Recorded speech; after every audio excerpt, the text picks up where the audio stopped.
ഓരോ കേസുകൾ കാണുമ്പോൾ എന്നെ അത്ഭുതപ്പെടുത്തുന്ന ഒരു കാര്യം, അതിനകത്തൊരു ആൺകുട്ടിയും കാണും, ഒരു പെൺകുട്ടിയും കാണും എന്നുള്ളതാണ്. ഇതിനെ കാരിയേഴ്സായിട്ട് പെൺകുട്ടികളാണ് ഏറ്റവും കൂടുതൽ ഉപയോഗിക്കപ്പെടുന്നത്. അപ്പോൾ ഇതിലൂടെയൊക്കെ ലഭിക്കുന്ന സാമ്പത്തികമായ മെച്ചമൊക്കെ ഓർത്താവണം ഏറ്റവും കൂടുതൽ ദൂഷ്യം ചെയ്യുന്ന സ്വഭാവ രീതികൾ നമ്മുടെ കുട്ടികൾ പഠിച്ചു. അതുകൊണ്ട് നമ്മുടെ വിദ്യാലയങ്ങളെ കേന്ദ്രീകരിച്ച് തന്നെ ആരോഗ്യകരമായ ജീവിതത്തെക്കുറിച്ച് ശരിയായ ഒരു ബോധം നമുക്കുണ്ടാവണം. സാമൂഹിക തിന്മകൾ അത് എത്രമാത്രം സാമ്പത്തികമായ അഭിവൃദ്ധി ഉണ്ടായാലും സാമൂഹിക തിന്മകൾക്ക് ഒരിക്കലും കൂട്ടുനിൽക്കില്ല എന്നുള്ള ഒരു വലിയ തീരുമാനം നമ്മുടെ കുട്ടികളുടെ ഭാഗത്തു നിന്നുണ്ടാവണം.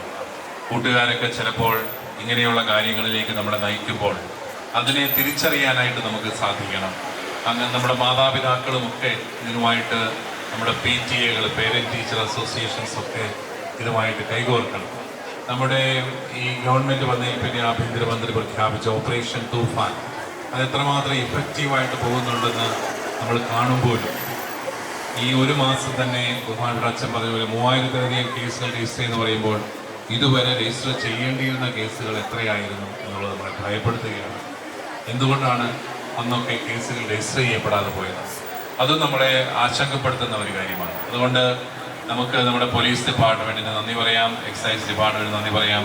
അവരോടെല്ലാം ചേർന്ന് നമ്മുടെ ഈ ഒരു വലിയ സംരംഭത്തിൽ നമ്മുടെ നാടിനെ വൃത്തിയാക്കുന്ന, വൃത്തിഹീനമായ സാഹചര്യങ്ങളിൽ നിന്ന് വിമുക്തമാക്കുന്ന ഈ യജ്ഞത്തിൽ പങ്കെടുക്കാനായിട്ട് നമുക്ക് എല്ലാവർക്കും പരിശ്രമിക്കാം.